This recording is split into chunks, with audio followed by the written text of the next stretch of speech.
So this is a tutorial for the song Cornerstone, and it starts off with a simple riff that is in fret position 5. Here's fret 3, here's fret 5.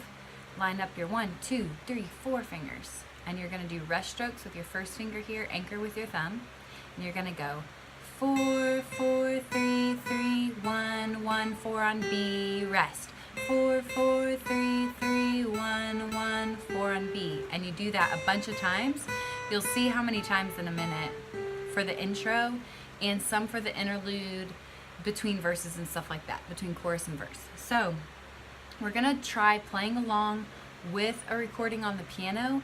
For this song, you're gonna see you only use the G chord, E minor, which you could do E minor 7 if you want to keep your 3 and 4 finger down as pivot fingers, C2, or D sus. You could even keep it down for all of that. Literally, you could keep these 2 fingers down for the entire song, but you might wear out.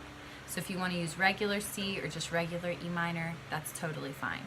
So if you have the chords with you, just try to make the chord shapes. We're not going to do any fancy strumming or anything, but see if you can roll up to this riff after you've practiced it a bunch on your own, slowly, or go back and do what I just did with slow speed and playback mode, and we're going to try this out.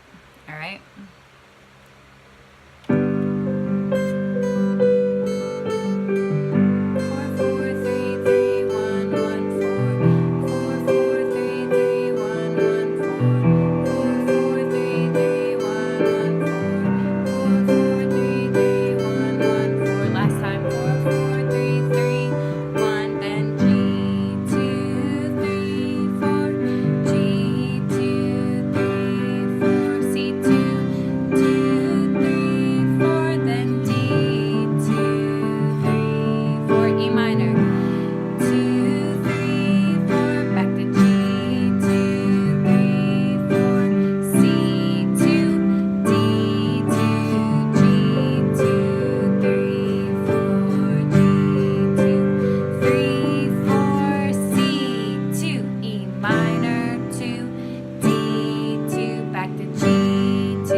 Version of the song, but you've got all the sections there that you need to work through it, and so you can go back to those, review over what you do during the verse, what you do during the chorus with the pattern of 2 beats per chord, and hopefully you can get the whole song down good enough to sing with it.